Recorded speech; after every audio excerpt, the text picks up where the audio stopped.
حبیبہ الکریم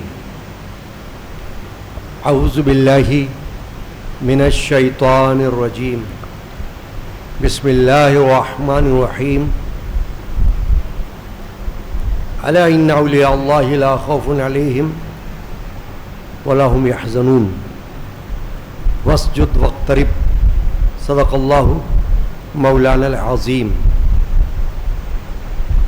ببرکت ان اللہ وملائکتہ یصلون علی النبی یا ایھا الذین آمنوا صلوا علیہ وسلموا تسلیما اللہم صل علی سیدنا محمد وعلی آلہ وصحبہ اجمعین صلاۃ و سلام علیک یا سیدی یا رسول اللہ۔ حاضرین کرام، ہر اتوار کو بعد نماز ظہر متصلاً درس قرآن و حدیث اور فقہی مسائل کا سلسلہ گزشتہ کئی سالوں سے جاری ہے۔ اللہ تعالی حاضری قبول فرمائے۔ صحیح مسلم شریف حدیث کی دو افضل کتابوں میں سے دوسری بڑی کتاب ہے۔ سیاہ ستہ حدیث کی 6 صحیح کتابوں میں دوسرے نمبر پر اس کا درجہ ہے۔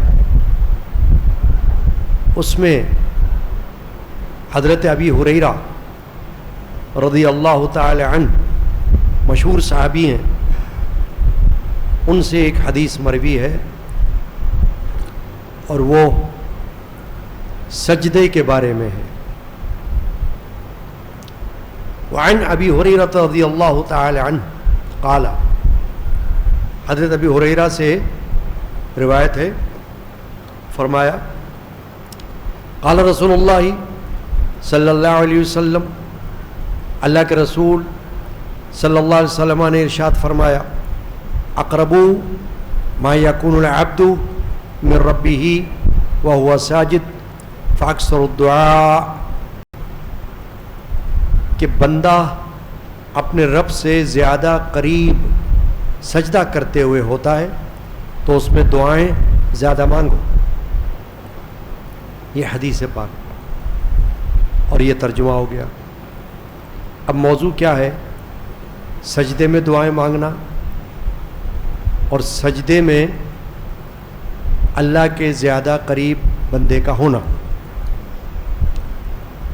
آپ کے علم میں ہے کہ نماز کے ارکان ہیں کئی، قیام ہے، رکوع ہے، سجدہ ہے، التحیات ہے، یہ تمام ارکان ہیں نماز کے اور فرائض سے تعلق رکھتے ہیں، فرض ارکان ہیں۔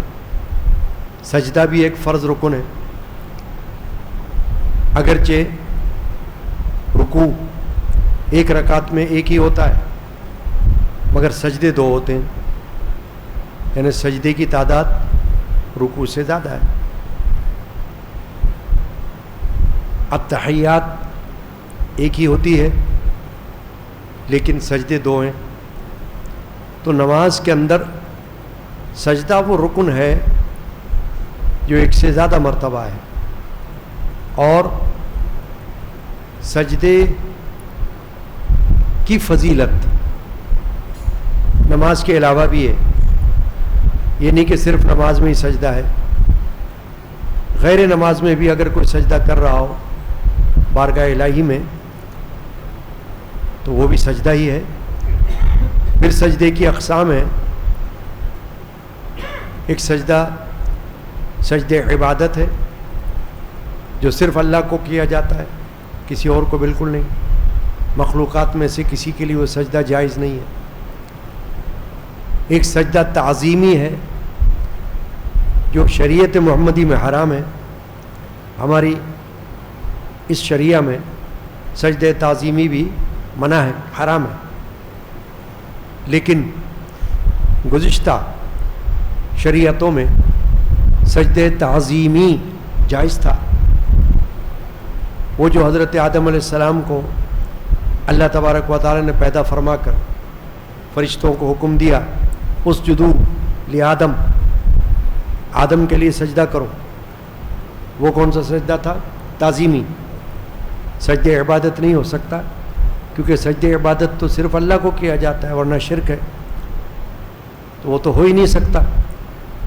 تو لا محالہ یہ ماننا ہے کہ وہ سجدہ جو حضرت آدم علیہ السلام کو اللہ نے کروایا، فرشتوں کو حکم دیا، وہ سجدہ تعظیمی تھا، چنانچہ وہ تو جائز تھا اس وقت. اب شریعت محمدی میں اللہ کے رسول نے اس کو ختم کر دیا، تو اب حرام ہے، نہ زندہ کو ہو سکتا ہے نہ مردہ کو ہو سکتا ہے. پھر ایک سجدہ تلاوت ہوتا ہے. جب آپ قرآن شریف پڑھتے ہیں تو پورے قرآن میں 14 جگہ سجدے آتے ہیں. یا تو بندہ اس وقت سجدہ کر لے جہاں جہاں سجدہ آیا، جس صورت میں آیا، لکھا ہوا ہوتا ہے قرآن میں سجدہ، تو وہاں پر سجدہ کر لے، یا ایک ساتھ پورا قرآن پڑھنے کے بعد 14 سجدے کر لے. یہ سجدے تلاوت ہے، یہ بھی واجب ہے، یعنی فقہ حنفی میں یہ سجدہ واجب ہے، کرنا ہے ضروری.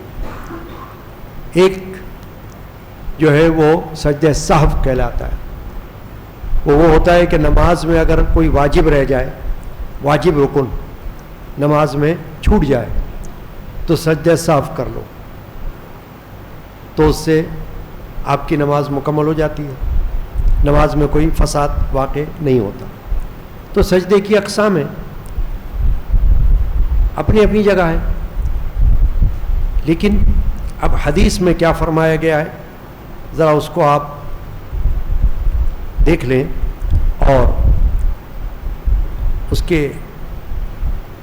مناسبت سے یہ بات سمجھ لیں. اللہ کے رسول صلی اللہ تعالی علیہ وآلہ وسلم نے یہ ارشاد فرمایا کہ اقرب ما یکون العبد من ربہ وہو ساجد. بندہ اپنے رب کے زیادہ قریب اس وقت ہوتا ہے جب وہ ساجد ہوتا ہے، یعنی جب وہ سجدہ کرتا ہے. ویسے تو حالت نماز میں بندہ قریب ہوتا ہے اللہ کے، پوری حالت نماز میں. نماز ایسا ہے جیسے کوئی اللہ سے کلام کر رہا ہو، کیونکہ تلاوت ہو رہی ہے، اس میں کلام الہی کی قرأت ہو رہی ہے، تلاوت ہو رہی ہے. لیکن نماز کے ارکان میں سے سجدے کا جو رکن ہے اس کو احادیث شریفہ میں، قرآن کی روشنی میں اللہ کے رسول نے فرمایا یہ حالت قرب کا ذریعہ ہے. سجدہ اللہ سے نزدیکی کا ذریعہ ہے. ایک آیت شریفہ ابھی میں نے تلاوت کی شروع میں، واسجد واقترب، اللہ نے ارشاد فرمایا سجدہ کر اور قریب ہو جا. اسی کی روشنی میں اللہ کے رسول صلی اللہ علیہ وسلم نے ارشاد فرمایا کہ سجدے کی حالت میں بندہ زیادہ قریب ہوتا ہے. اس لیے اس حدیث پاک میں اور بھی احادیث ہیں جن میں اللہ کے رسول صلی اللہ علیہ وسلم نے ارشاد فرمایا ہے کہ سجدے میں دعائیں مانگو. اب یہ دعائیں مانگنا ہے، یہ کون سے سجدوں میں ہے؟ نفلی نماز کے سجدوں میں. فرض میں تو آپ سبحان ربی الاعلی، سبحان ربی الاعلی، سبحان ربی الاعلی، یہ کم سے کم درجہ ہے تسبیح کا، کیونکہ جو تسبیحات رکوع میں یا سجدے میں پڑھی جاتی ہیں ان کی کم از کم مقدار 3 ہے. زیادہ کی اکیلے پڑھ رہے ہو تو کوئی قید نہیں، طاق تعداد میں 3 5 7 9 اس طرح کر کے آپ جتنی تعداد میں تسبیح پڑھیں رکوع کی یا سجدے کی آپ کو اجازت ہے. جماعت میں تو نہیں ہو سکتا ایسا، کیونکہ جماعت میں آپ امام کے تابع ہوتے ہو. امام نے اگر سر اٹھا لیا رکوع سے تو آپ کو بھی اٹھانا پڑے گا، امام نے سجدے سے سر اٹھا لیا آپ کو بھی اٹھانا پڑے گا، چاہے آپ نے کتنی بار تسبیح پڑھی ہو. 3 بار پڑھی ہو یا 2 بار پڑھی ہو یا 3 سے زیادہ پڑھی ہو، لیکن جب وہ سر اٹھا لے گا تو آپ کو اٹھانا پڑے گا کیونکہ آپ جماعت میں ہو، جماعت میں. لیکن اگر آپ اکیلے تسبیح پڑھ رہے ہو، اکیلے نماز پڑھ رہے ہو، اس میں رکوع میں بھی آپ جتنی تعداد چاہو تسبیحات پڑھ لیں. سبحان ربی العظیم، سبحان ربی العظیم، سبحان ربی العظیم، آپ جتنی پڑھ لیں، مرضی آپ کی، اکیلے ہو نا. اسی طرح اکیلے سجدے میں آپ کتنی ہی تعداد پڑھ لیں تسبیحات کی، رکوع میں یا سجدے میں، آپ کو اجازت ہے. تو فرض نماز کے سجدوں میں تو وہی تسبیحات پڑھی جائیں گی جو رسول اللہ صلی اللہ علیہ وسلم سے حدیث میں منقول ہے. رکوع میں سبحان ربی العظیم اور سجدے میں سبحان ربی الاعلیٰ، یہی پڑھی جائیں گی، کوئی اور دعائیں نہیں. کبھی کبھار تسبیح کے بعد اگر آپ نے اکیلے میں کوئی اور دعا پڑھ لی تو اللہ کے رسول نے بھی پڑھی ہے تو پڑھ سکتے ہیں، لیکن معمول نہیں. معمول تو یہی ہے کہ فرض نماز کے رکوع اور فرض نماز کا سجدہ، اس میں وہی تسبیحات پڑھی جائیں گی جو حدیث میں منقول ہے، اپنی طرف سے کوئی اور تسبیح نہیں. جو احادیث مبارکہ میں تسبیحات بیان کر دی گئیں وہ وہی پڑھنا ہے، وہ جتنی ہو جائیں اکیلے پڑھنے کی صورت میں. اب یہ جو فرمایا اقرب ما یکون العبد من ربہ وہو ساجد، کہ اللہ کے قریب بندہ اس وقت ہوتا ہے جب وہ سجدے کی حالت میں ہوتا ہے. فاکثر الدعاء، فرمایا تو اکثر اس میں دعائیں مانگو یا زیادہ دعائیں مانگو. تو یہ ہے نوافل کے سجدے. نفلی نمازیں اکثر اکیلے ہوتی ہیں، انفرادی طور پر ہوتی ہیں. نفلی نماز کی جماعتیں تو نہیں ہوتی. کبھی کبھار کوئی نفل نماز جماعت سے کر دے تو جائز ہے، منع نہیں ہے. نفل نماز جماعت کے ساتھ پڑھنا کبھی کبھار یہ ممنوع نہیں ہے. وہ چاہے تہجد کی ہو چاہے ایصال ثواب میں ہو، وہ آپ پڑھ سکتے ہو. لیکن عام طور پر نوافل انفرادی طور پر ادا کیے جاتے ہیں، یعنی اکیلے. آپ چاہے گھر میں پڑھ رہے ہوں چاہے آپ مسجد میں پڑھ رہے ہوں تو اکیلے پڑھیں گے نا نفل.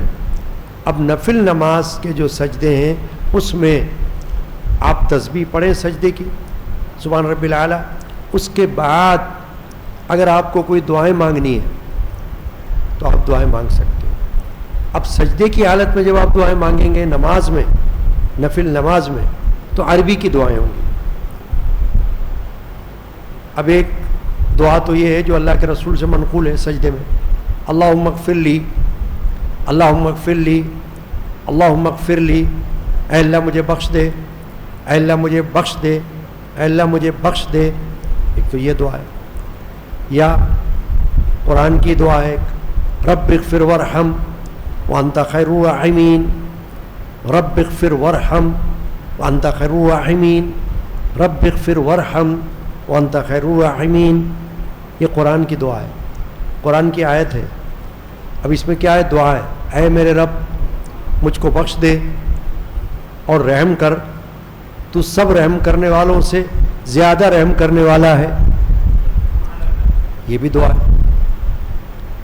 پھر اور بھی عربی کی دعائیں، کوئی دعا پڑھ سکتے ہو آپ نماز میں.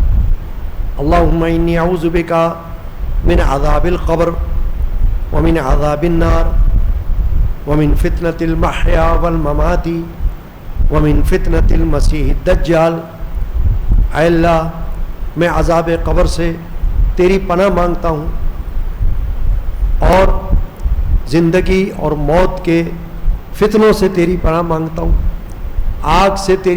آگ کے عذاب سے تیری پناہ مانگتا ہوں اور دجال کے فتنے سے تیری پناہ مانگتا ہوں. یہ بھی دعا ہے. رسول اللہ صلی اللہ علیہ وسلم نماز کے بعد بھی یہ دعا پڑھا کرتے تھے، حدیث میں یہ ہے. تو یہ بھی پڑھ سکتے ہیں آپ نماز کے بعد بھی، اور نماز کے اندر نفلی نماز کے سجدے میں یہ دعا پڑھ سکتے ہیں. یا ربنا آتنا فی الدنیا حسنۃ وفی الآخرۃ حسنہ وقنا عذاب النار. اے ہمارے رب، ہماری دنیا بھی اچھی فرما دے اور ہمارا دین بھی اچھا، ہماری آخرت بھی اچھی کر دے، اور ہمیں آگ کے عذاب سے بچا. یہ بھی دعا ہے، قرآن میں آئی ہے، حدیث میں آئی ہے. رسول اللہ صلی اللہ علیہ وسلم نمازوں کے بعد یہ دعا فرمایا کرتے تھے، تو پڑھ سکتے. تو دعا میں کوئی مسئلہ نہیں ہے نفلی نماز کی سجدوں میں. اب اگر کوئی نماز کے علاوہ سجدہ کرے، یعنی غیر نماز میں دل چاہ رہا ہو دعا کرنے کا، تو دعا کا ایک بہتر طریقہ سجدے میں جا کر دعا مانگنا ہے.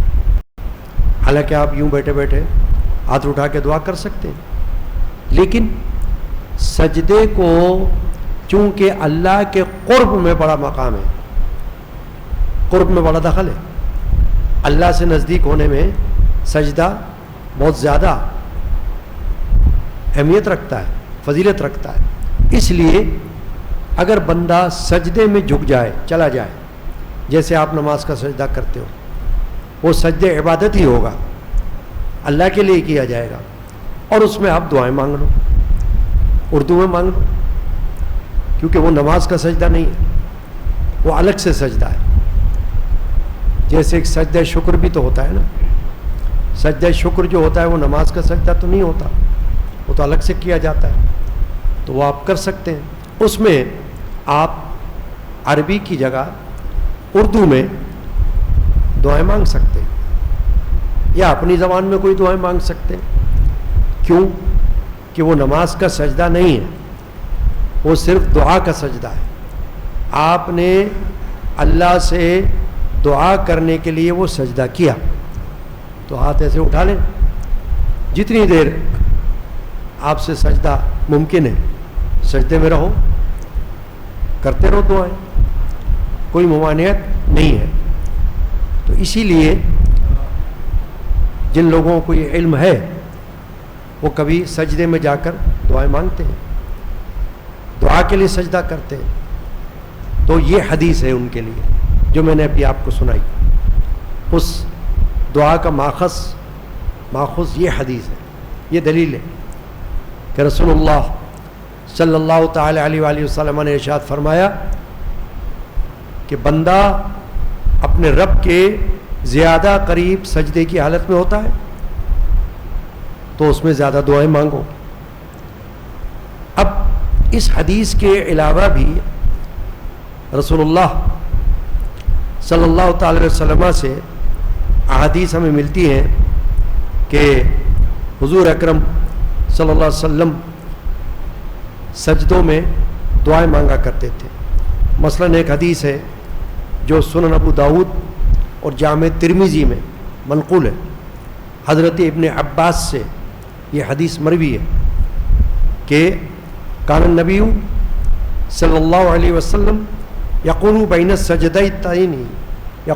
السجدتین کہ اللہ کے رسول دو سجدوں کے درمیان، ایک تو دعائے سجدے کے اندر اور ایک ہے دعا سجدے کے بیچ میں، یعنی سجدے سے اٹھے آپ اور جلسہ کیا، بیٹھ گئے، پھر دوسرا سجدہ کریں گے آپ، تو پہلے سجدے کے بعد جو اٹھے تو اس میں بھی اللہ کے رسول دعائیں فرمایا کرتے تھے، دعائیں پڑھتے تھے.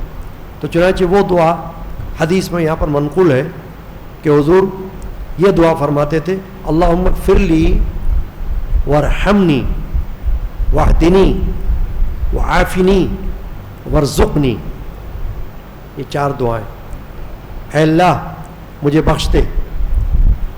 یہ امت کی تعلیم کے لیے، رسول اللہ صلی اللہ علیہ وسلم کے لیے مغفرت کا مسئلہ نہیں ہے، ان کے تو طفیل، ان کے تو وسیلے سے مغفرت مانگی جاتی ہے، مگر یہ سب امت کی تعلیم کے لیے کہ امتی ایسا کرے. تو حضور نے فرمایا اے اللہ مجھے بخش دے، وارحمنی مجھ پر رحم فرما، واہدنی مجھے ہدایت دے، وعافنی مجھے امن دے، عافیت دے، ورزقنی اور مجھے رزق عطا فرما۔ یہ بھی دعا حدیث میں آ گئی، سن لیا آپ نے کہ رسول اللہ صلی اللہ تعالی علیہ وآلہ وسلم سجدوں کے بیچ میں بھی دعا مانگا کرتے تھے۔ تو نفلی نماز میں اگر کوئی دعا کرنا چاہتا ہے تو ایک تو سجدے میں دعا کر لے جو ابھی میں نے بتایا، اور ایک سجدے سے اٹھ کر جب بیٹھے تب دعا کر لے اور پھر اگلا سجدہ کر لے، تو یہ جائز ہے، کر سکتے ہیں۔ چنانچہ جو بات اس وقت معلوم ہو رہی ہے وہ یہ کہ ایک تو دعا خود بہت عبادت ہے بڑی، دعا خود مطلق عبادت ہے، وہ چاہے سجدے میں ہو رہی ہے، چاہے بغیر سجدہ ہو رہی ہے، چاہے نماز کے بعد ہو رہی ہے، چاہے بغیر نماز میں ہو رہی ہے، غیر نماز میں، دعا عبادت ہے۔ الدعاء هو العبادہ، حدیث پاک ہے کہ دعا وہ ہے کہ جو عبادت ہے، تو دعا تو ویسے ہی عبادت ہے، ثواب ہے، لیکن کچھ مقامات یعنی کچھ جگہیں ایسی افضل ترین جگہیں ہیں جہاں پر دعا بہت زیادہ اہم ہو جاتی ہے، زیادہ فضیلت والی ہو جاتی ہے۔ ان میں سے ایک سجدہ ہے کہ آپ سجدے میں اپنی پریشانیوں، اپنے غموں، اپنی فکرات، اپنی مشکلات، اپنی حاجات کے قبول ہونے کے لیے دعائیں کر سکتے ہیں۔ تو کیا معلوم ہوا کہ ایک دعا وہ ہے جو غیر نماز میں بغیر سجدے کے ہوتی ہے، جیسے آپ دعا کے وقت ہاتھ اٹھا لیتے اور دعا ہوتی ہے، اور ایک دعا سجدے کی حالت میں۔ تو آج کی حدیث اور آج کی نشست میں جو علم حاصل ہوا وہ یہ ہوا کہ جب بھی ممکن ہو تو سجدے میں چلے جائیں اور سجدے میں جا کر اکیلے میں جتنی دعائیں مانگنی ہو، جتنی دیر وہ مانگتے رہے۔ اب ویسے بھی آپ خالی بیٹھ کر جتنی دیر دعا مانگیں گے تو کوئی ممانعت تو نہیں ہے نا۔ ایک بندہ بیٹھ کر دعا مانگ رہا ہو، آدھا گھنٹہ مانگتا رہے تو کیا ہو گیا؟ 1 گھنٹہ مانگ لے بھلے، کون منع کر رہا ہے؟ نہ قرآن میں منع ہے نہ حدیث میں۔ تو جب غیر نماز میں بھی ممانعت نہیں ہے تو نفلی نماز کے سجدے میں بھی کوئی ممانعت نہیں ہے۔ اللہ کے رسول صلی اللہ علیہ وسلم سے یہ بھی حدیث میں ہمیں ملتا ہے کہ آپ نفلی نمازوں میں رکوع اور سجود دونوں بہت طویل فرمایا کرتے تھے، لمبے سجدے، لمبے رکوع۔ تو ظاہر ہے کہ اس میں آپ صلی اللہ علیہ وسلم دعائیں پڑھتے تھے، دعائیں مانگا کرتے تھے۔ تو جس طرح میں نے کبھی جمعے کے درس میں تقریر میں یہ بتایا ہے کہ کوئی مشکلات پیش آ جائیں تو نماز سے مدد لو، استعینوا بالصبر والصلاۃ، قرآن مجید میں سورۃ البقرہ میں ہے کہ مدد لو صبر سے اور صلاۃ سے، یعنی صبر بھی کرو، کسی مشکل میں جلد بازی مت کرو، اتاولے مت بنو، صبر سے کام لو اللہ کی رضا میں راضی رہ کر، اور نماز سے مدد لو۔ تو حدیث میں یہ بھی ہے کہ رسول اللہ صلی اللہ تعالی علیہ وآلہ وسلم کو جب کبھی کوئی پریشانی لاحق ہوتی، پریشانی صرف عوام کو نہیں ہوتی، نبیوں کو بھی ہوئی، صحابہ کو بھی ہوئی، اہل بیت پاک کو بھی ہوئی، ولیوں کو بھی ہوئی، وہ آزمائشیں ہوتی ہیں بارگاہ الہیہ سے، آزمائشیں۔ تو آزمائشوں کا تو اللہ کی طرف سے اعلان ہوا ہے کہ وہ ہو سکتی ہے کبھی بھی، کسی بھی طور سے، جان کی آزمائش، اولاد کی آزمائش، مال کی آزمائش، کوئی بھی طریقے سے آزمانا اللہ کا جو ہے وہ حق ہے اور وہ آزما سکتا ہے۔ تو اس وقت نماز سے مدد لینا یہ بھی حدیث میں ثابت ہے کہ آپ نفلی نماز میں مشغول ہو جاؤ اور اس کی نیت اسی طرح کی رکھو کہ یا اللہ یہ نماز جو میں تیری بارگاہ میں پڑھ رہا ہوں اس کی برکت سے میری یہ مشکل حل فرما دے. لوگوں کو بتانا چاہیے. کوئی حاجت مند آ جائے تو اس کو آپ بتا سکتے ہیں کہ آپ 2 رکعت نفل پڑھا کرو نماز کے وقت, مکروہ وقت نہیں, یعنی ایسا وقت نہیں کہ جو نماز کے لیے منع ہو. جس وقت میں نماز پڑھی جا سکتی ہے اس وقت 2 رکعت کم سے کم نفل پڑھو, زیادہ کی کوئی قید نہیں ہے. ایک بندہ 4 رکعت پڑھنا چاہے, 8 رکعت پڑھنا چاہے پڑھے, کوئی منع نہیں, لیکن کم از کم 2 رکعت ہوگی. 1 رکعت تو ہوتی ہی نہیں نماز, تو 2 رکعت کم از کم پڑھے اور نیت یہی کرے کہ یا اللہ اس کی برکت سے میرا رنج و غم دور فرما دے. اسی طرح سجدے کے اندر دعائیں. تو یہ جو آج کی حدیث پاک ہم نے سنی, اللہ تبارک و تعالی اس کو ہمیں یاد رکھنے کی اور اس پر عمل کی توفیق عطا فرمائے. میرے خاندان کے بزرگ عارف باللہ صوفی سائیں عبد الغنی القادری نور اللہ مرقدو نے سجدے پر کلام بھی لکھے, سجدے پر اشعار بھی لکھے. ایک شعر ہے ان کا جس میں آپ نے فرمایا سجدہ کرتے ہی غنی ہو جا فنا, سجدہ کرتے ہی غنی ہو جا فنا, گر تو حق کا سچا عاشق زار ہے. یعنی جب تو سجدہ کر تو فنا ہو جا, یعنی مطلب ہے کہ اللہ کی یاد میں گم ہو جا, اللہ کی رضا میں اپنے آپ کو گم کر دے. یعنی صرف ظاہر میں سجدہ مت کر بلکہ اللہ کی رضا میں گم ہو کہ یا اللہ جو تیری رضا وہی میری رضا, جو تو چاہے وہی میں چاہوں. یہ بات چنانچہ اللہ تعالی ہمیں اس حدیث پاک کو یاد رکھنے کی اور اس پر عمل کرنے کی ہمیں توفیق عطا فرمائے. صلی اللہ تعالی علی محمد وعلی آلہ واصحابہ اجمعین.